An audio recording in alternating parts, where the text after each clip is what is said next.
तो फ्रेंड्स, अभी तक हम लोगों ने काफ़ी ऐसी घटनाएं सुनी थी जिसमें कि एक पति अपनी पत्नी को ही मारता है, काटता है या टॉर्चर करता है और जान से भी मार देते हैं। लेकिन अभी तक ऐसा कोई केस सामने नहीं आया था जिसमें एक पत्नी ही अपने पति को बुरी तरीके से जख्मी करके, टॉर्चर करके और उसको मार देती है, वो भी काट कर कई टुकड़ों में। उसके शरीर को इतना ज़्यादा टॉर्चर करती है और अपने पति को ही इतनी बुरी तरीके से मौत के घाट उतार देती है।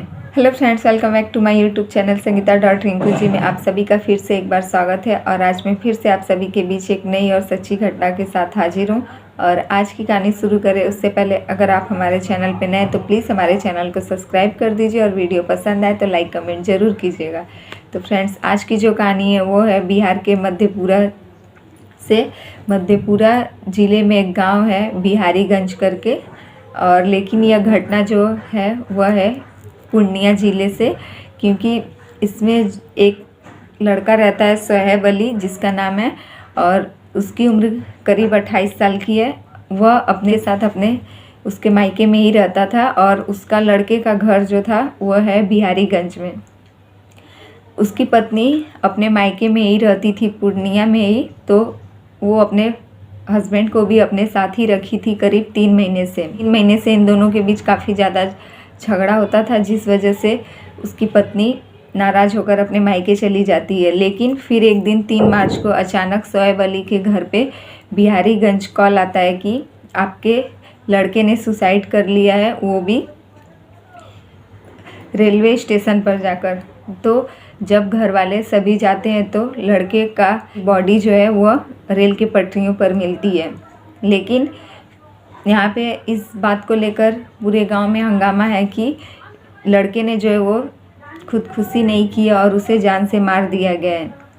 पूरी घटना के बाद जब पुलिस लड़के के घर, सोहेब अली के घर बिहारीगंज पहुंचती है तो लड़के के घर पर उसके दीदी, जीजा और उसके मम्मी पापा का यह बयान रहता है कि उसके लड़के ने जो है खुदकुशी नहीं की है, उसे जानबूझकर मारा गया है।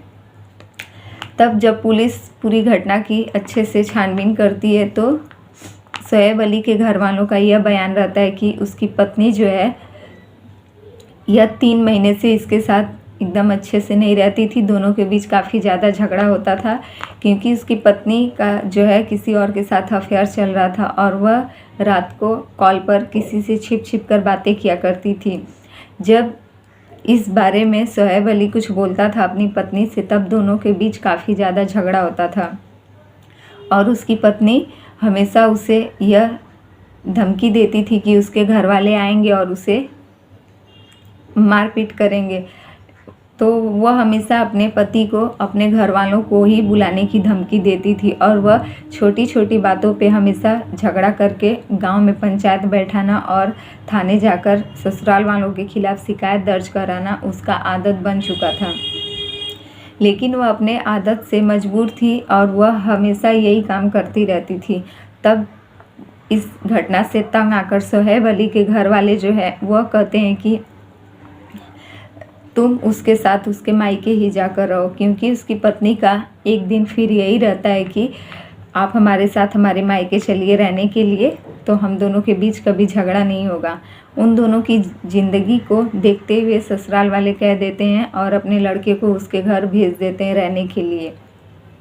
तभी सोहेब अली जो है अपनी पत्नी को लेकर 3 महीने से अपने ससुराल में ही रह रहा होता है। फिर एक दिन अचानक उन लोगों में बात इतनी ज़्यादा बढ़ जाती है कि उन लोगों के बीच काफ़ी ज़्यादा झगड़ा होता है। तब उसकी सोहेब अली जो है वह कॉल करता है और अपने जीजा को सारी बात बताता है और वह कहता है कि मेरी पत्नी हमसे यह कह रही है कि अभी हमारे घर वाले आज तुमको मारेंगे, पीटेंगे और तुम्हें जान से मार देंगे। इस बात से सोहेब अली जो है काफ़ी परेशान रहता है और वो अपने जीजा को सब बात बताता है। उसके जीजा को लगता है कि इन लोगों का आपसी विवाद है और कोई इतना भी उसके जीजा को यह खबर नहीं थी कि कोई उसे जान से ही मार डालेगा और उसके जीजा ने इस बात पे ध्यान नहीं दिया। तब एक दिन अचानक 3 मार्च को सोहेब अली के घर पे कॉल आता है और यह कहा जाता है कि आपके बेटे ने खुदकुशी कर ली है। तभी घर वाले जाते हैं तो रेलवे ट्रैक पर उसका डेड बॉडी मिलता है। लेकिन घर वालों का बयान यही रहता है कि नहीं, क्योंकि उसके शरीर पे इतने ज़्यादा चोटें आई हैं, उसका सर पूरा फट चुका है, उसका एक हाथ भी वह लोग इतना ज़्यादा उसे टॉर्चर किए, इतनी बुरी तरीके से जख्मी करके उसको मारे हैं वो लोग कि उसका एक हाथ भी टूट गया और एक पैर भी, और उसका सर पूरा फट चुका है।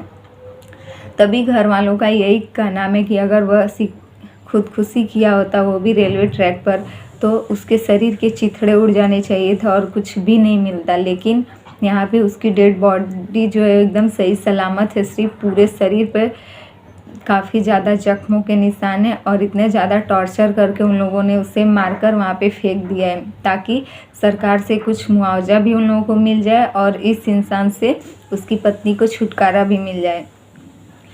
पति के मर जाने के बाद पत्नी वहीं चेयर लगाकर बैठी रहती है और ससुराल वालों से चीख चीख कर यह कहती है कि मैंने ही इसे मारा है, तुम लोगों को जो करना है तुम लोग कर लो, मैंने अपने हाथों से इसे मारा है। इसी आवाज़ में पत्नी सबसे चीख चीख कर यही कहती है कि मैंने ही इसे मारा है। तभी पत्नी की इस हरकत से सब लोग कह रहे हैं कि इसने खुदकुशी नहीं की और इसकी पत्नी ने जो अपने पति को जान से मारा है, ताकि उसका पति उसके बीच से हट जाए और उसका रास्ता साफ हो जाए, क्योंकि उसका अफेयर किसी और के साथ चल रहा था और वो अपने पति के साथ नहीं रहना चाहती थी। तो फ्रेंड्स, यही है आज की कहानी, और वीडियो पसंद आए तो लाइक कमेंट ज़रूर कीजिएगा और हमारे चैनल पे नए तो प्लीज़ हमारे चैनल को सब्सक्राइब कर दीजिए।